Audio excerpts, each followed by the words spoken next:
There's a crackle on the radio, a story to be told about banjos on the hillside and voices paved in gold. Got a cold glass bottle, drop some peanuts in the coat, and I'm sitting on the front porch hanging on every note. The Front Porch Podcast, singing times gone by, with fiddle strings and heartache and the reasons why. We keep this music living, never let it fade so fast. Raise a toast to the legends on the Front Porch Podcast.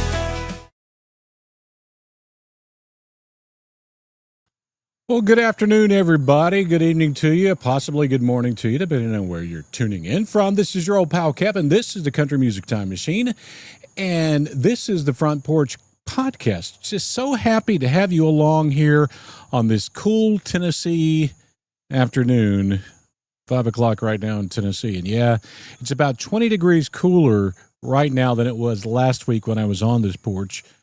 And it's sort of cloudy, but hey, I guess global warming has paused itself for a little while. You know, we don't have to worry about global warming. And, you know, I guess in a week we'll be worrying about it again because it'll be back, you know. But do people complain when it's overly chilly and call it global cooling? I don't know. They used to back in the 70s. I remember a commercial with Mr. Spock talking about global cooling. Amazing how time changes. Glad to have you along. It's an honor to be here with you tonight. We got a lot of stuff to talk about, and we're covering the one, the only, the country legend, Randy Travis. We're going to be talking about him tonight. We've got a lot of Randy Travis fans out there, but you know the rules here on the Country Music Time Machine. Whether you're a first-time viewer or not, you got to take the roll call. You got to chime in. Let me know where you're chiming in from this evening or this afternoon, what your name is and how you're doing. I want to check you out because I enjoy just checking in with everybody and making sure everybody is okay. So let's bring up the comments section right now. We got William May. As always, William is a steady fella right here with us on the Country Music Time Machine. Always tuned in, especially to the Front Porch Podcast because, you know, it's like I said at the first time I ever did this, it's just like a bunch of friends sitting on the front porch together talking about country music. You know, what is better than that? So thank you so much, William May. Katie is tuned in tonight. She says she's from running IC in PNW and Cal and Idaho. IC in PNW and Cal and Idaho. Katie will have to explain that more for me because, you know, with age, I don't understand as much as I used to. She says Native American nation or reservation. Okay, sounds good. We've got Joshua John, our historian, tuned in way up there in upstate New York, where I wonder if is it cooler in upstate New York or is it hotter? What is happening in Tennessee? Maybe it's just a weird thing. I don't know. Who knows? We've got Carr Shoemaker in Ohio tuned in tonight. Thank you so much, Carr. We love you. We appreciate you tuning in. DDRR, as always, is in Wisconsin, still in the house, always in the house. And I've watched the channel this week, and DDRR has been engaged this week, tuned in a lot. Jamie Brooks is in Brooklyn Center, Minnesota, if I got that right. I'm just looking to the left. The mail, my bias is touching me. The mailman has arrived, but the mail woman has arrived delivering mail. But Jamie Brooks in Brooklyn Center, Minnesota, thank you so much for tuning in. We also have Corey Beaver. Corey is saying hello today from Missouri as my microphone is acting weird. Let me tighten it up a little bit here. Thank you, Corey, for always tuning in. You always tune in to us, and we do appreciate it. We got JCat. Good afternoon, Kevin, from cool 74 degrees, Portland, Oregon. Now, I've had 2 mail vans as in the last 2 minutes just drive up to my mailbox. I think there is a conspiracy going on. I don't know what's happening, But I don't know, why does it take two mail cars back to deliver my mail? I wish I had a camera to show you this, but J Cat says it's 74 degrees in Portland, Oregon. It's probably about 78 right now here in Middle Tennessee, and it feels downright cool to me because it's been 100 degrees for the last few weeks. Not much rain at all, but tomorrow we might get a bunch of rain, so that'll mean I'll be cutting a lot more grass. So let's tune in and work hard, I guess. Katie says, incident command for wildfires. Yeah, there's some freaking bad wildfires west of Tennessee, and our thoughts and prayers are with those folks out there, and hopefully we can get those under control. Maria Brown says hello from New Jersey. Doing good. How are you? I'm doing good, Maria. I'm doing good when I'm hanging out with y'all, because give me somebody to talk to and celebrate with. Sometimes complain about some things, especially in country music history, in country music news. Sometimes I talk about that, but thank you, Maria, so much for tuning in. Corey says, I do when I can. I missed last week's podcast. You know, Corey, you're here all the time. I didn't miss you last week because I thought you were always there. So thank you for coming back, Corey. Appreciate it. We got Don, or is that Dan or Don? Let me see. I think that's Dan Grant from the city of brotherly love. Philadelphia, birthplace of America. Philadelphia is a great city. I've been there quite a few times and had many Philly cheesesteak sandwiches. But I remember the first time going to Philly, I was working radio covering a Braves baseball game because down in the Southeast, we're Braves fans, I guess. And I thought I was going to be killed by Phillies fans. But I love Philly because there's some good folks in that great city of Philadelphia. Not only Rocky, but other great ones too. So if you tune in, just pop in the comment section. Let me know who you are, where you're from.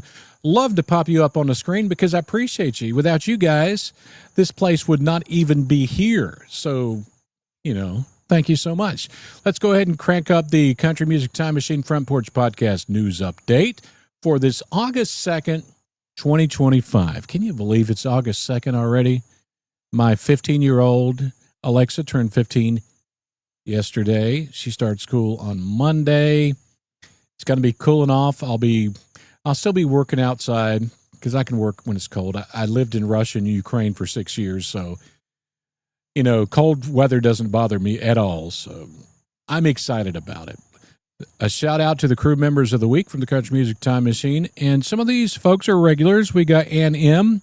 She's always tuned in. She still has the cream on her face and her head in a towel, I think it is.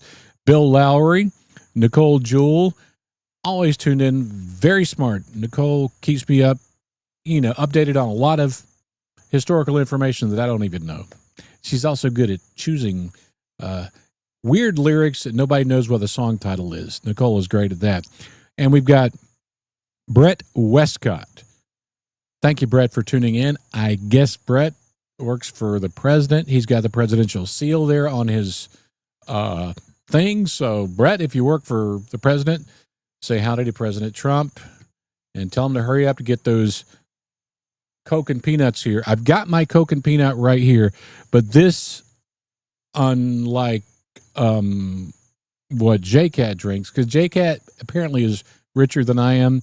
He buys the $3 Mexican Coke and peanuts. It comes in a real bottle and is real sugar. This is not, and actually this cap is defective, so I have to pry it off each time. This is the American Coke and peanuts made with that fake type of sugar, I guess. And there is a difference. There's a difference for two reasons. There's a difference because the sugar is not real, and there's a difference because this is a plastic bottle. And real sugar in a glass bottle makes it good. This makes it, similar, Coke and peanuts light. But I still love it, and I can't wait until somebody brings this Coke and peanuts and they actually allow us to return the bottles. Take care of the environment like we used to do in the old days. We return our bottles all the time for a penny or 5 cents. I don't know. I don't remember how much it was, but I remember making money as a boy doing that. All right, now it's time for a Dixie Chicks update. Here on the tiny little farm that we call the Country Music Time Machine, we do have chickens. We have a pack of hens, and they each have individual names. I could not tell you what those names are. Gracie named those chickens, and I just can't remember names very well. But we added a new person to the crew. We added a security detail personnel. I'm going to bring up this dude on the screen right now. Yes, as you can see, that's our rooster there. The one who's keeping an eye on the chicks, the Dixie Chicks. You know, I was thinking, we've got to name this rooster something, and we've been bouncing names off and on and everything. I don't know if we decided it yet, but for historical perspective, don't you think it would be cool to call this rooster Bush? Because I'm thinking, the Dixie Chicks' main rooster in their lives back in the day was George Bush, the president of the time, because they were really upset with George Bush because he went to a war in Iraq. I did too. I guess they were upset with me too. I don't know. But anyway, I was in Iraq, and Bush sent folks to Iraq, and he visited a couple of times. So I thought, maybe I'll just call the rooster Bush because it's like Dixie Chicks and Bush. I don't know. Maybe that's a horrible idea. If you guys have any good names for a rooster that would make sense, you know. I wanted to name all the hens like Loretta, Shania, Tammy, and who else? Maybe Miranda or Patty or Reba. But Gracie is controlling the female stock, so she's named those something. I just can't remember what she named the roosters.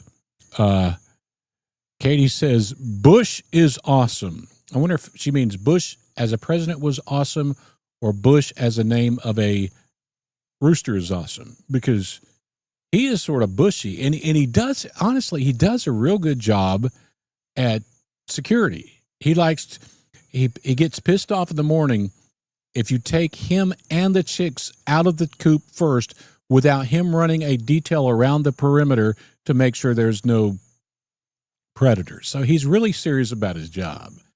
So maybe it's Bush. I don't know. Katie says, me three. Corey Beaver says, Foghorn Leghorn. Was that the name of the cartoon chicken character?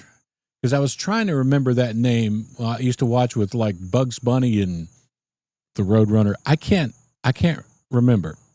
Name him George, as in straight, not the former president. Well, the only problem is I got to name him George. What if one day I have to end his life? Because that's part of life sometimes, whether they get old or sick or rowdy, which I guess President Bush could get rowdy. I don't know. You got to take him out, and that may be difficult for me because my grandpa was named George too. So having to kill George, I don't know. So that's the tricky thing about naming chickens, I think, because eventually sometimes if you have meat chickens, you're going to have to get rid of them to eat. So what do? I don't know, you know. And there is a comment there you see on the screen that says, love the chicks, was a fan from the start and still am. I don't think they were talking about my Dixie Chicks because I have not renamed them to the Chicks. They are the Dixie Chicks. They are in Dixie, so I'll call them the Dixie Chicks, and nobody can stop me. All right. J-Cat thinks waffles. Well, yeah, I guess waffles is an option as well. And Corey says, that's the name of the rooster in Looney Tunes. Okay, but wasn't there another rooster?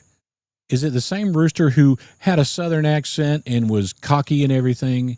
Maybe that's the same one I'm thinking about, but for some reason there's another name coming in my head. But William says, Foghorn Leghorn is a rooster that always roughed it up the barnyard dog. So maybe that's what I'm thinking about, Foghorn Leghorn. You know, I have bad memory. I can't remember this stuff, you know. So I'll keep you updated about the Dixie Chicks as they grow and one day create eggs. It's just 4 of them. If it's an average of an egg a day, it ain't going to feed the hungry folks around here. So maybe their population will increase. Maybe it won't. I don't know. It's a lot of work, though. I've spent probably 2 weeks building the chicken run, the chicken coop, and getting everything predator-proof as much as I possibly could. So, we'll see. Maybe we'll add more to the crew out there. Folks are still talking about powerful country songs, especially the first episode. There's 2 episodes out about that right now. And I didn't know this episode would be so powerful when I released it, but apparently was. But I saw a comment yesterday that just I don't understand, and I'm assuming this is a younger person. I'm assuming this. I don't know. But this person named Lee Shepard left this comment because in this video was the song Dear Mr. Jesus. If you're old enough to remember that from the 80s, it was a incredibly strong song. It was telling a story about child abuse. And this dude, I'm assuming Lee is a dude, says, Dear Mr. Jesus, WTF. I would never use that in a comment because I'm a prude and I don't say bad words. But so I'm thinking this person may be younger. WTF, was they thinking to make this sick song? I don't think the song was sick. It was strong. It was forceful, and it was telling the horrible story about child abuse. So I don't think the song was sick at all. As a matter of fact, I commented it right after him. I said, it's a song about child abuse. Compared to the songs of today, it is lame. The songs of today, why are not more people complaining about this crap that I hear sometimes on the radio and sometimes these younger folks are listening to? Purely sexist, horrific, it just stuff that I couldn't even mention on this show because I try to be a gentleman, but yeah, it blows my mind that somebody would be upset with Dear Mr. Jesus. I was upset with it back in the day because we played this song continuously over and over and over because people were calling the phones like crazy requesting it. But, I don't know. Oh, now it makes sense. J-Cat says chicken and waffles. That's why. I think they make potato chips, the chicken and waffle flavored potato chip, too. I like the dill pickle flavored potato chip. Maybe I call him dill pickle. And Katie, I think Katie's referring to Dear Mr. Jesus here, and she says it goes with the 80s. Yes, it does. The 80s were different. If you lived in the 80s and you grew up in that time, you know that we were different. We didn't have telephones. We didn't have the internet. If I wanted to ask a girl out on a date, we didn't have cell phones. We had a telephone in the house. I'd have to call her up on the telephone or actually go up to her and say, hey, you want to go out? Then she'd probably say no anyway. But, hey, I was brave. But, life in the 80s was different. And a lot of folks are just not going to understand it. Yeah, we went outside and played, and our parents weren't totally worried about us because somehow we survived. Here is another comment on a video I released this week, a short. It's talking about music, Murder on Music Row, the song released in 2000 from George Strait and Alan Jackson. And My Name Is R7E says this song should have been released in 2024. The early 2000s country still sounded like country to me. Well, I would agree in some sense. It sounded more country than it probably does today. But that's the amazing thing about history. And that's why you should watch all my videos on this channel. Because if you do, even if you go back to the 50s and 60s and 70s, you're going to see people upset about the change of country music.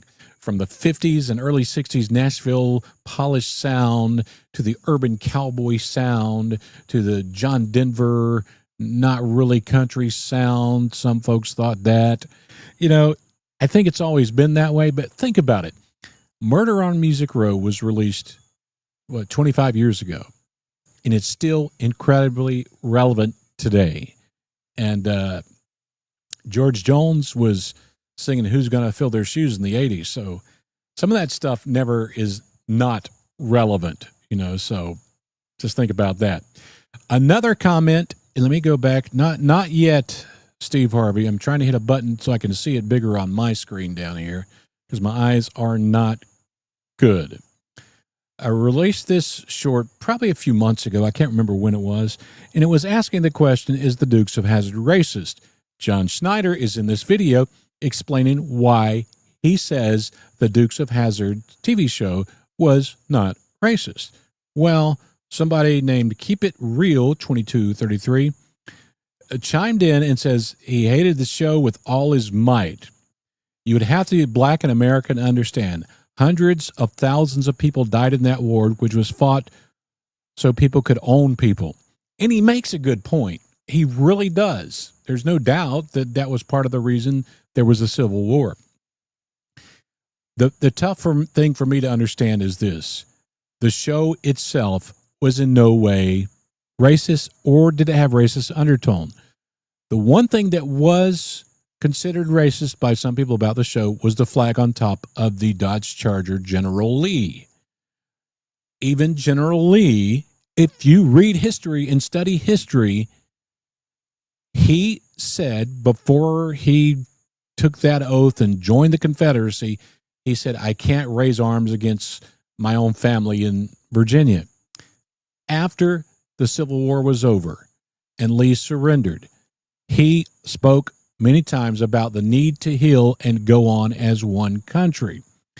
So if you think the Confederate flag is a racist symbol, the U.S. flag existed before the Confederacy did, and slavery was legal. Indentured servitude was legal in the North. So, I don't know. I think I understand the emotion. I understand the concern. But I don't think it was. And I know John Schneider. I really don't know Tom Wopat. Never met him. But I know most of the folks involved with that show, and they were just good folks. They were good people, and they were not racist. And the show did not have a racist undertone. It was just about underdog people growing up in the country, fighting against the law, being stupid sometimes. It was comedic and a little bit dramatic, but folks are still upset about it. All right. Speaking of upset, and J Cat's hitting his Kevin's B word counter here. I got to say the B word. Last week we talked about, is Beyonce country? Got a comment from the podcast from this person, Roger Sims. I swear I lose IQ points every time I get on YouTube. Well, Roger, hopefully you're increasing some IQ points by watching the Country Music Time Machine, because we cover every year of country music history from 1940 until today. We do the news and specials and all that stuff. But I understand where he's coming from. I lose IQ points every day when I spend too much time on Facebook, because Facebook is the wild west of social media. There's some crazy stuff out there, and people just believe it and get sucked into it and everything. But shall we go to the survey says again this week? Is Beyonce country? Beyonce!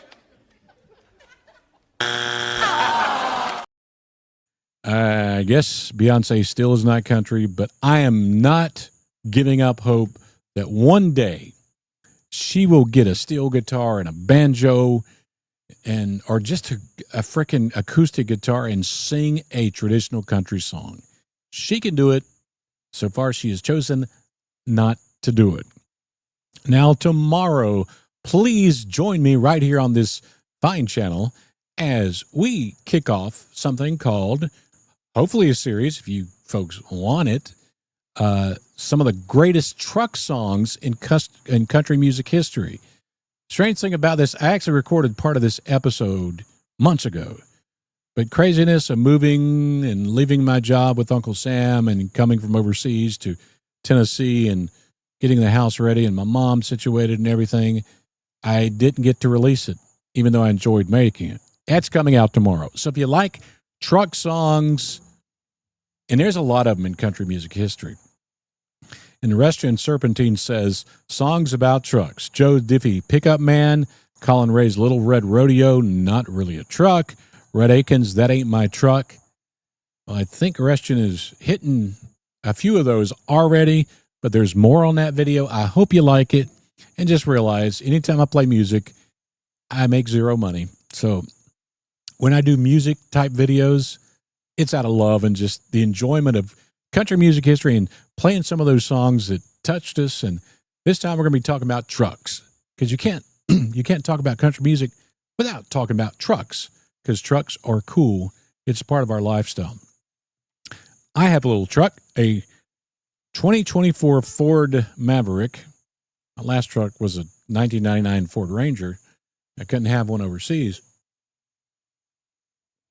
And some folks may not consider a real truck because it's tiny and it's a hybrid engine. That'll make a lot of folks out there happy.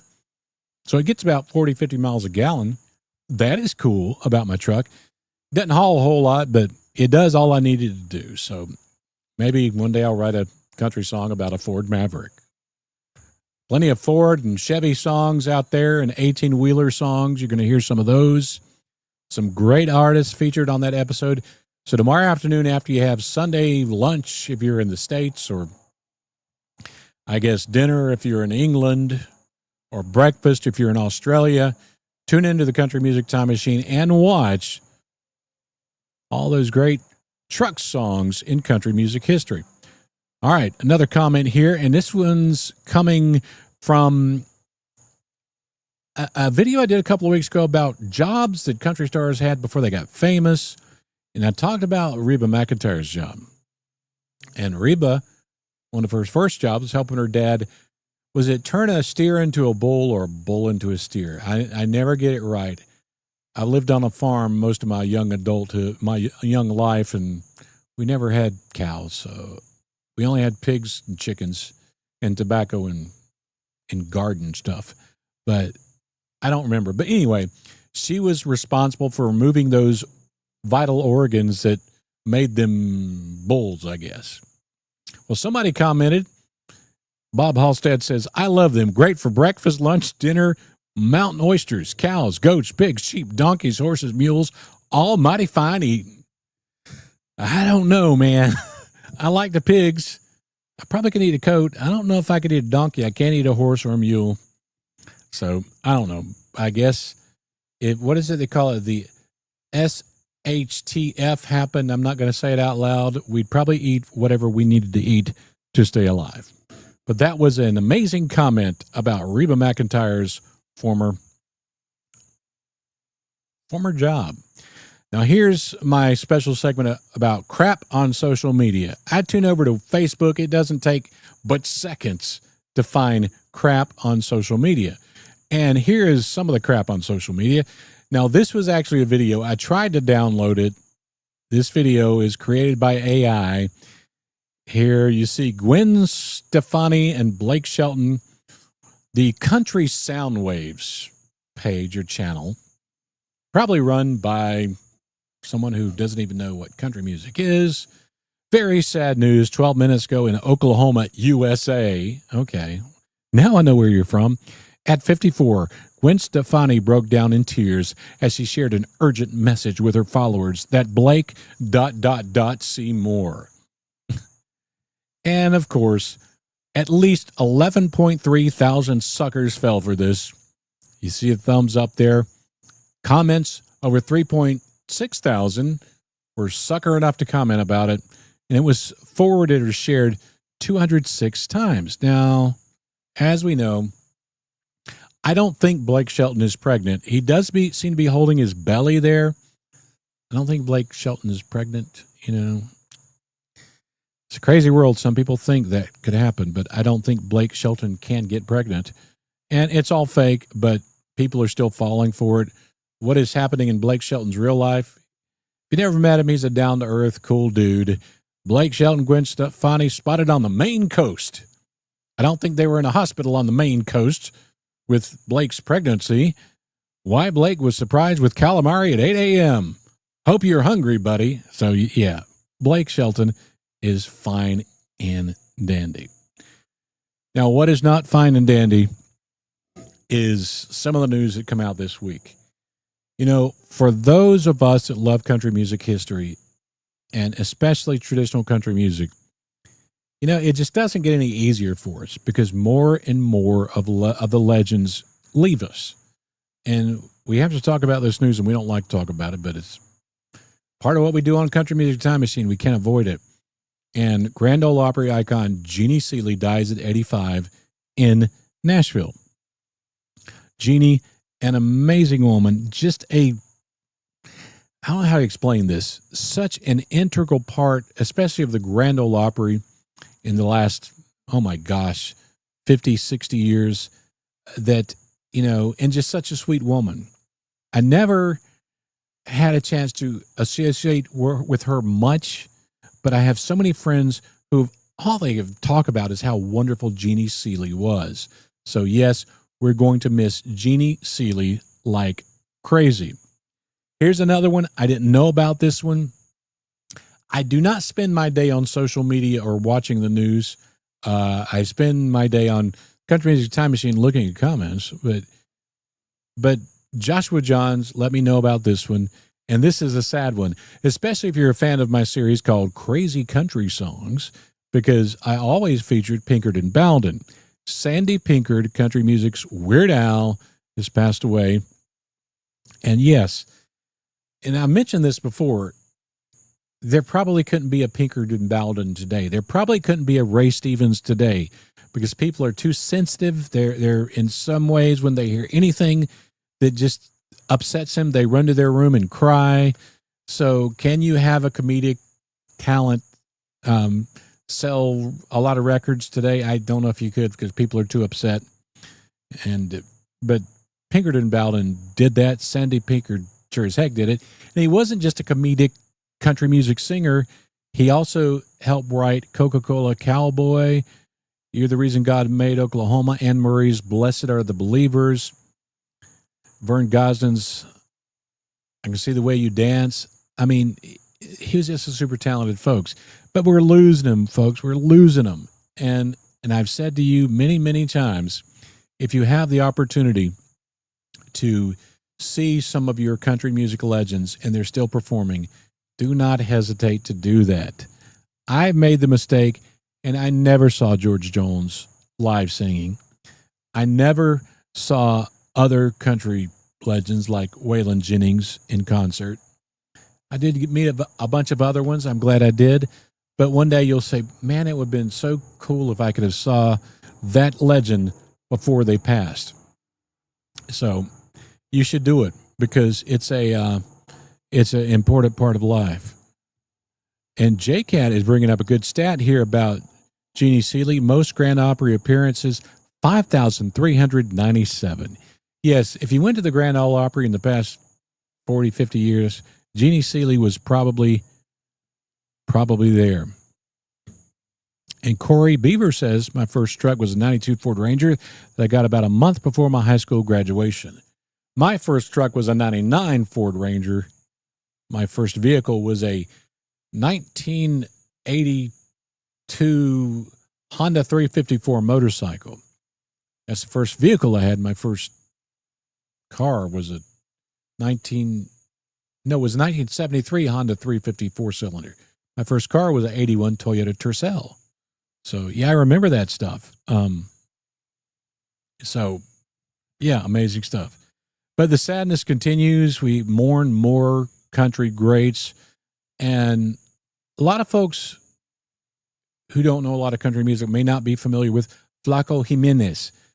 Flaco Jimenez is a 6-time Grammy winner who took his conjunto accordion musicianship to levels that we never heard before. He was a part of the Texas Tornadoes, but he also played on multiple country songs that were hits over the years.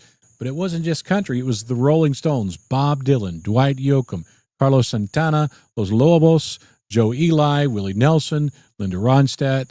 So some of the Latino flavor of country music history left us this week at 86 years old. Flaco Jimenez, another sad loss for for us.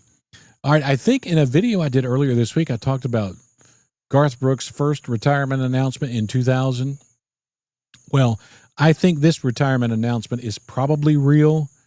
John Michael Montgomery. He's one of those that had great hits in the 90s, and like so many country stars, he was forgotten by country radio, even though he had a great voice, made great music. He was forgotten by country radio in the 2000s, basically. He's getting ready to retire, and if you have a chance to see him before he retires, you should. His last concert is going to be at Rupp Arena in Lexington, Kentucky, December 12th. That's just up the road from Nashville, so if you have a chance to see him before that, you should, because he's got a lot of great songs. My favorite, I Love the Way You Love Me. He's one of the last male vocalists that make great love songs. You know, they don't make great love songs anymore. So we're going to miss JMM, and hopefully he comes back and plays sometimes. He's just going to, I guess, stop those continually runs on the road. So, but we thank John Michael Montgomery for all the stuff he's provided for us through the years. Now, I've been mentioning Connor Smith quite often because I was in Nashville at CMA Fest the same day Connor was there. And a couple of days after that, Connor accidentally killed someone. Well, he's set to appear for his booking on the Citation on August 7th in Nashville. But he did return to the stage. Finally, he got back on the Grand Ole Opry Wednesday, playing for the first time since that accident. And if you haven't heard about this, basically what happened, Connor Smith, he's an upcoming rising country star over on the Big Machine label group. He was driving in downtown Nashville, and let me tell you, the CMA Fest was crazy, and there was an older lady crossing the street, and for whatever reason, they'll investigate and find out why, and I'm sure there's cameras around there. Connor hit her and killed her. But witnesses said that Smith ran to the victim to render aid until paramedics arrived. Police said that they found no evidence of impairment or distracted driving on Smith's part. So that is the Connor Smith update. First, the victim, our thoughts and prayers are with the victim before anyone, but we also think about Connor because he's going through a lot, and it's probably tough for him to get back on that stage this past Wednesday night. Well, that's Country Music Time Machine Front Porch Podcast News Update, and go check out the comment section before we crank up some Randy Travis. William May says Roy Clark made a comedy version of Folsom Prison Blues. Yeah, back then you could make more comedy without getting canceled. Corey Beaver says Jeannie had a show on SiriusXM called Sundays with Seeley. She had just returned to the show 2 weeks ago after being gone since mid-March. Yep. It's sad to see Jeannie go. And DDR says, I love JMM songs. I do too, because JMM is super, super cool. All right, time to crank up some Randy Travis. Let's bring up the Randy Travis presentation here. And in case you didn't know, let me take this sip of Coke and Peanuts first as I pry this lid off of this thing, because it's in bad shape. He was not born Randy Travis. Had some name changes along the way. His real name is Randy Bruce Trawick. I remember when I was on the radio, I would quite often call him Randy Trawick. Even when I was working here in Nashville on WSIX, I'd say Randy Trawick. I'm like, I wonder who I just pissed off saying that. But yeah, Randy Trawick was born May 4th, 1959 in Marshville, North Carolina. If you're familiar with North or South Kakalaki, that is like on the border of South and North Carolina, sort of in the north middle part area near Charlotte. Population of Marshville, 2,522 souls. He was the second of 6 children. Dad was a meat packer and worked in construction. So like so many country stars, Randy Travis didn't grow up with wealth and privilege. That's probably what fused his soul to country music. He loved Ernest Tubb and Patsy Cline. Those are two great choices.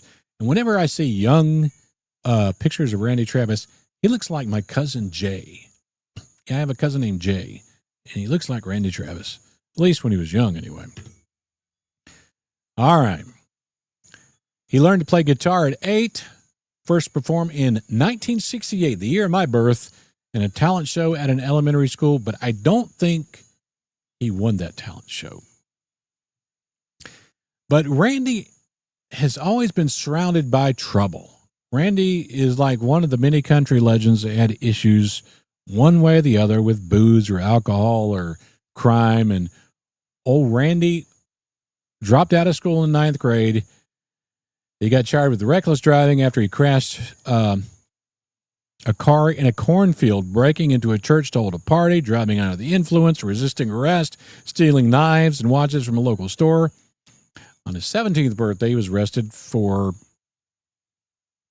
just other stuff. So, Randy was in trouble as a young boy, but he stuck to music because his family knew he had talent. And Treywick, still known as Treywick at that time, won a talent contest in 1977 and won $100. But that's probably pretty good for 1977. And he got a job at Country City, USA in Charlotte. Never been to Country City, USA in Charlotte. Not sure if that was part of Carowinds or not. So somebody from North Carolina who knows more North Kakalaki history than I do can tell me a little bit more about Country City, USA in Charlotte. He tried and failed music in the late 80s and the late 70s and 80s. Like so many country stars, he had doors slammed in his face. But he was persistent, and he kept on trying, kept on trucking. Well, he worked at a place in Charlotte for a while as a cook and maybe a dishwasher too. Well, he moved to Nashville, started making connections, and started working at Nashville Palace. And if you folks know country music history in Nashville, Nashville Palace is over there. If you know where Opryland, or it's not really Opryland anymore. See, I'm still stuck in the 80s myself. Opry Mills, the mall, and Opryland USA Hotel, or Opryland Hotel, it's just sort of heading west from that. It's right across the street, in a sense, from those areas. So Randy was around that area. But he was not called Randy Treywick anymore. He was called Randy Ray. Started as a dishwasher at the Palace, and then they heard him sing, and they said, yeah, he needs to be a singer. Executives disliked the name Randy Ray. I don't know why, because there's a fella that came around later named Billy Ray who did a great job with the name Ray, so go figure that. They disliked Randy Ray. They thought it sounded podunk. When I saw that word in podunk, I've got to include that word on a future episode of Crazy Country Slang because, yeah, we've used that word before. I never used it a lot, but I'm aware of it, meaning they thought it was a redneck name or I don't know. But anyway, the Nashville Palace was really Randy Travis's birthplace in music. And got a clip for you now from one of the greatest country music entertainment shows of all time, Nashville Now, and Ralph Emery, where Ralph is talking to Randy about the Nashville Palace. Randy, I was going to point out that just across from the Opryland Hotel where you used to sing and cook, I suppose that's where you first started singing in Nashville. Yeah, that was the first job I had in Nashville, and like I said, I worked there for about 3.5 years. Were you some of these musicians here? Were you a cook who became a singer, or a singer who became a cook? Well, I was a singer who became a cook, and then became a singer, and got away from cooking, I guess. It's great watching those old videos of Randy because, as I'll discuss later, and most of us already know, Randy is the Randy Travis of today is not the Randy Travis of yesterday. And he was just a shy fella, and so much innocence in there, And that's probably why so many people loved him, especially the ladies loved Randy Travis. He's a handsome fella with a beautiful voice. But things started to change in 1985, I think it was. He signs with Warner Brothers and releases what I consider one of the greatest country albums ever. I'm very biased about this. It was called Storms of Life, came out in 1986. Now, if you can calculate, I was born in 68. In 1986, I was 18 years old. And, well, I wasn't a rabble-rouser or a criminal or anything like that, but like a lot of 18-year-old dudes, sometimes I do stupid things and get in a little bit of trouble. And honestly, a cassette deck of the Storms of Life album, a cassette tape of that in my Sony Walkman was my soundtrack for almost 2 years. It's like the only thing I could connect with at that time, and I loved, and it just breathed life into me and helped me get through some tough times. I just loved that album, and I still say it is his best album and one of the best country albums ever made. Now, his first top 10 hit was called 1982, originally titled 1962, and they wanted him to sing it 1962, but Randy was like, that's stupid. If I say, operator, please connect me to 1962, talking about a lost love and all this, Randy was only like 3 or 4 years old. So they just updated the lyrics and changed it to 1982, and thankfully they did. One man that does not get mentioned enough in country music history, but he is partially responsible for the success, not the other thing, the success, possibly that too, but the success of many country stars, and that's Don Schlitz. Don co-wrote many Randy Travis songs. On the other hand, Forever and Ever Amen, Deeper Than the Holler. He was just an integral part of country music, and so often the spotlight gets put on the singer and sometimes the musician when what really tugs at our heart, it is the lyrics. It is the Don Schlitz, the Dean Dillons, the Paul Overstreets of country music that make country music what it is. So I wanted to give a shout out to Don here, because without Don, honestly, I think there would not be a Randy Travis. But of course, even though it didn't come from my favorite album, his best song, and probably his signature song, is Forever and Ever Amen. It was his biggest hit. People loved it. Always used it at weddings. It's just a great song. Now, this brings us to talk about Randy Travis when he came along in the mid-'80s. If you remember country music history, there are some similarities in the 80s and what they are today. We were just coming out of the urban cowboy craze, and there was so much pop-infused country music back then. Randy Travis is one of those, like Clint Black and Keith Whitley and Alan Jackson a little later. They were called neo-traditionalists.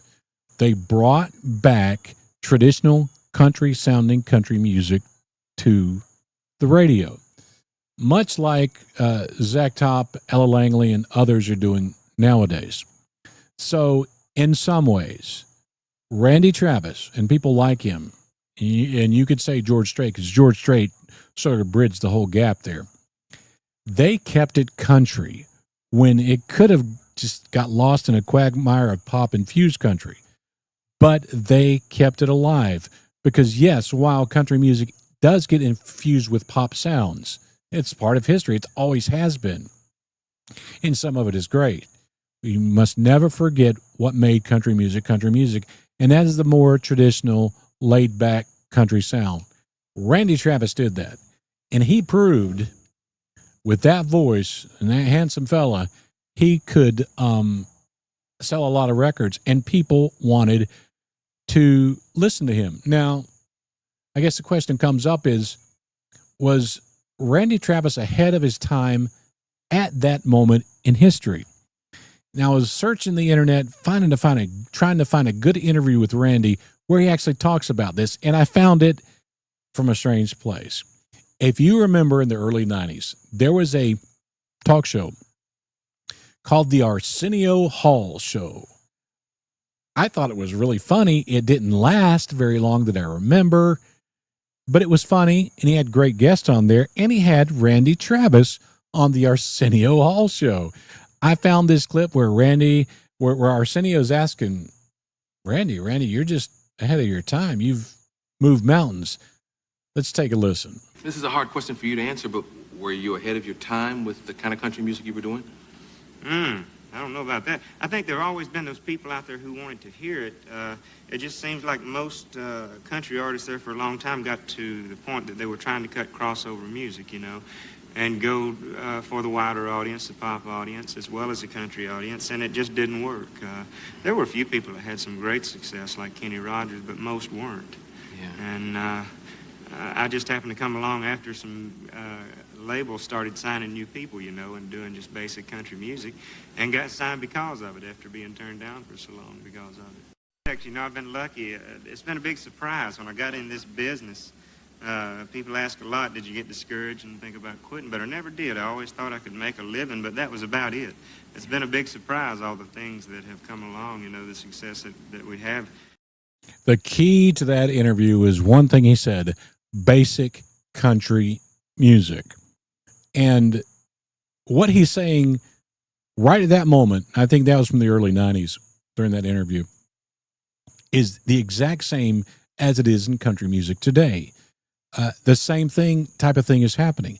So I hope there's a wave of new neo-traditionalists, what can we call them, that will keep that bond of the traditional, or as Randy calls it, the basic country music alive. Another great song I want to mention, I think, as far as vocal ability in a song, probably the best vocal ability song that Randy Travis did was It's Just a Matter of Time. That song was originally performed by the great Brooke Benton, and it showed Randy Travis sort of stepped out there, and that was, of course, It's Just a Matter of Time was not a country song back in the day, but Randy Travis made it a country song, but he still had that soulful voice, and I'm not sure if Brooke Benton was alive at that time or not. I don't remember. But if I was Brooke Benton, I would have been incredibly proud of that song. There's so many songs from Randy Travis you should listen to, but if you want to hear a song just for the great vocal ability, listen to 1989's It's Just a Matter of Time from Randy Travis. A great song. And a lot of folks don't know this connection in country music history. Alan Jackson and Randy Travis, they co-wrote several songs together, especially on Travis's 1991 album High Lonesome. So I guess birds of a feather flock together. That's Randy Travis and Alan Jackson. So they teamed up in those early years and just made some great basic country music, as Alan Jackson would call it. Corey says he sang Forever and Ever Amen last night on the Grand Ole Opry. It's been a while since he last did that one.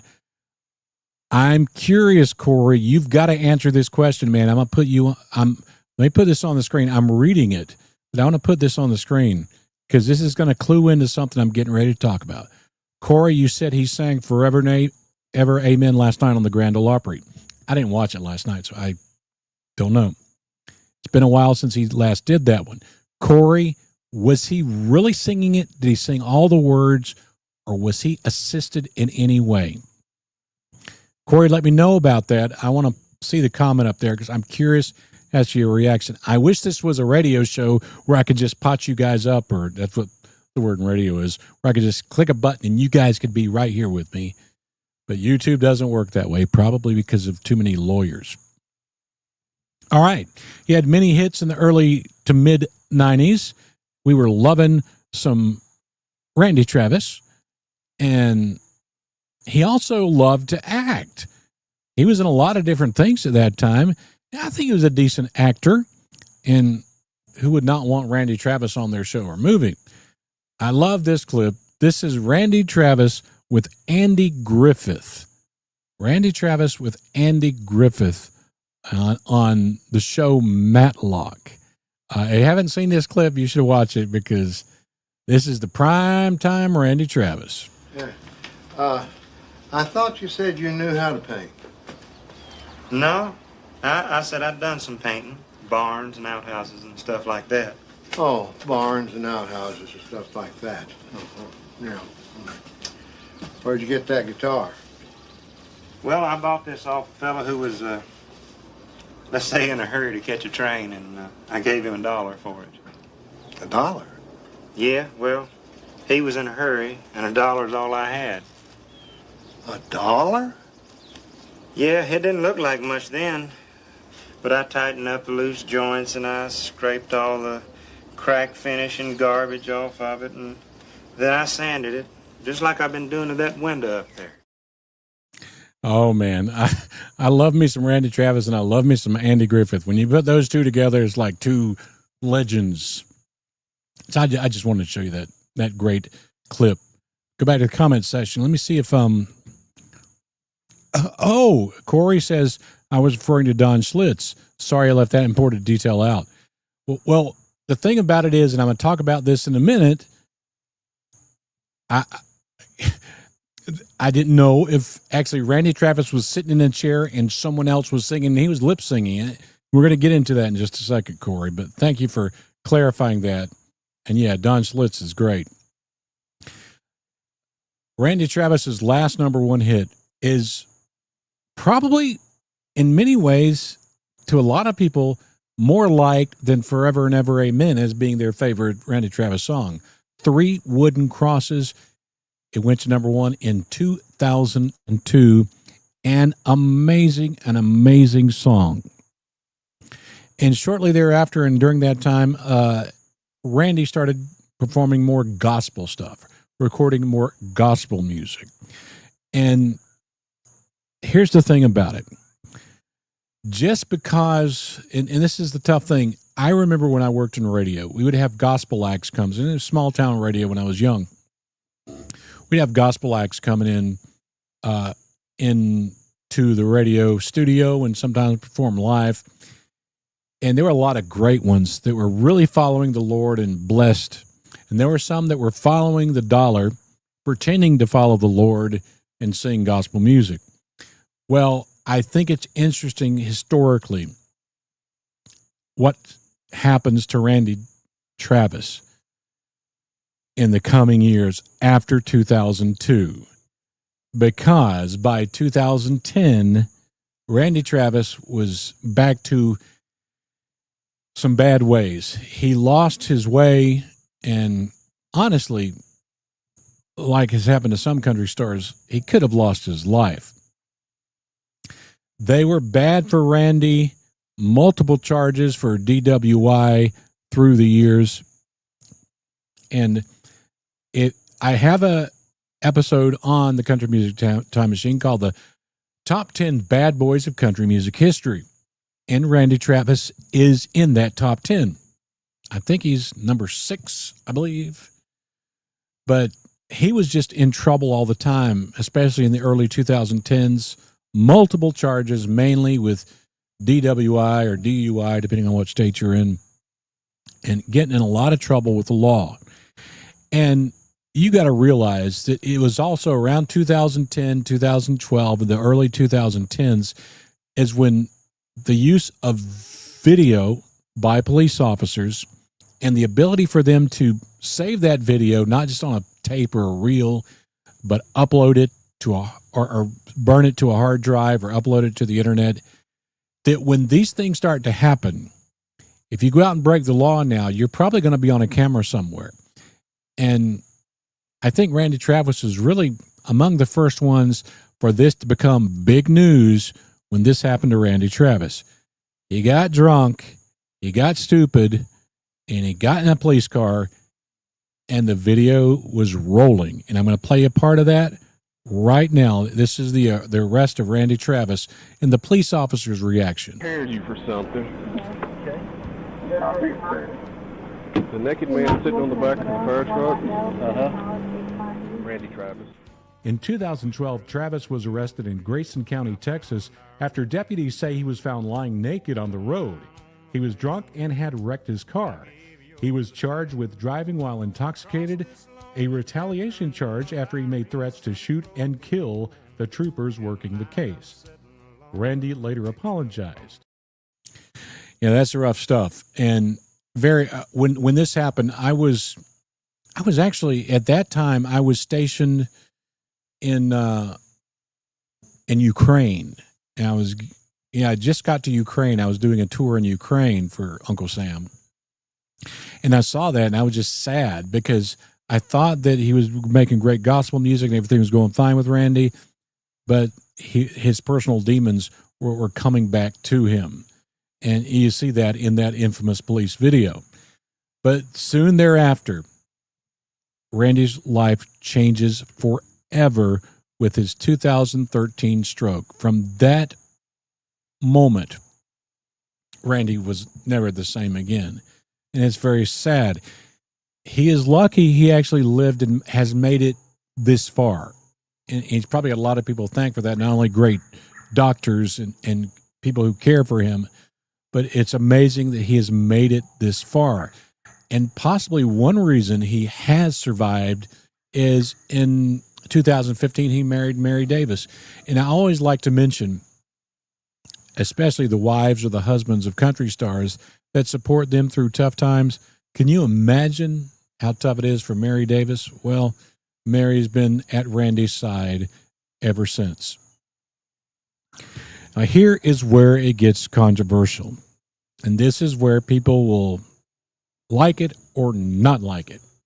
Randy Travis released a new single last year, 2024, called Where That Came From.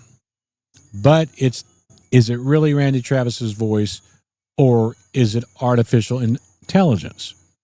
Well, I think the word Randy Travis's people used was the essence of Randy Travis. Well, you know, I could do a Johnny Cash impression, but that does not make me the essence of Johnny Cash.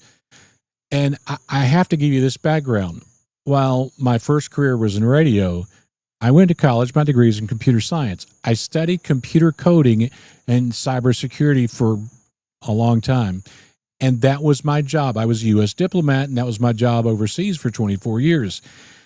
And I saw how artificial intelligence, even 10, 15, 20 years ago, could be made to replace the human.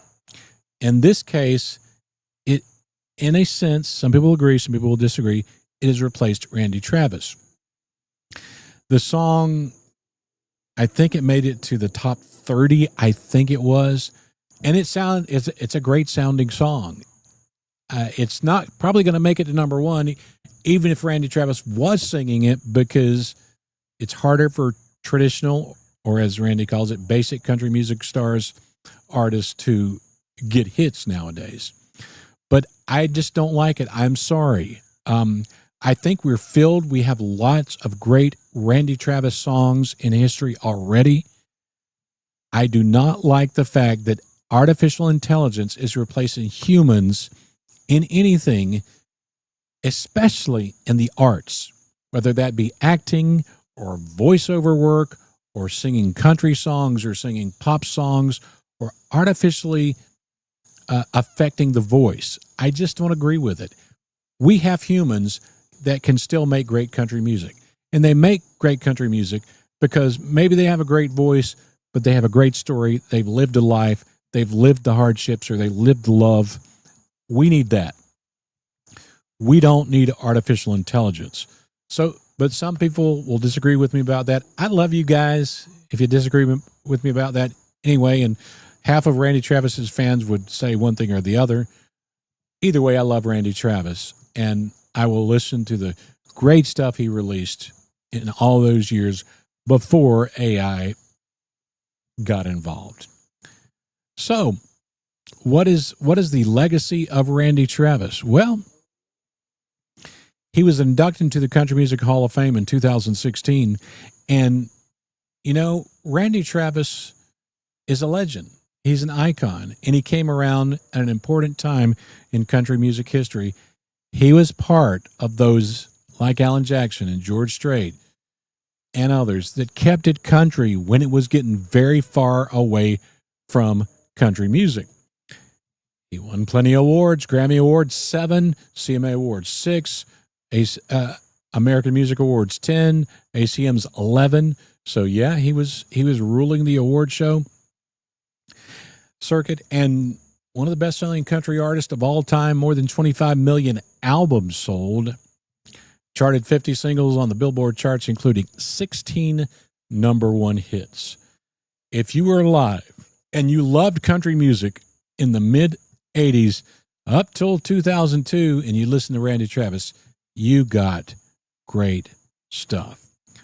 We love Randy Travis. We hope the best for Randy Travis, and thank God we've got such great Randy Travis music that we can live with forever. All righty, folks, that's all we got for the Country Music Time Machine and the Front Porch Podcast. Going a little over tonight, but you know, when you talk about Randy Travis, a fella I love and music I just love, that's okay. But listen, I thank you all for tuning in tonight, because without you all, we couldn't do it. You're here. You help me have fun. I love you guys. And, you know, I look forward to doing this all the time when I do it. So until next time, God bless you. As Randy Travis and Alan Jackson and George Jones would say, and George Strait would say, let's keep it country right here on the Country Music Time Machine. Bye-bye. There's a crackle on the radio, a story to be told about banjos on the hillside and voices paved in gold. Got a cold glass bottle, drop some peanuts in the coat, and I'm sitting on the front porch hanging on every note. The Front Porch Podcast, singing times gone by, with fiddle strings and heartache and the reasons why. We keep this music living, never let it fade so fast. Raise a toast to the legends on the Front Porch Podcast.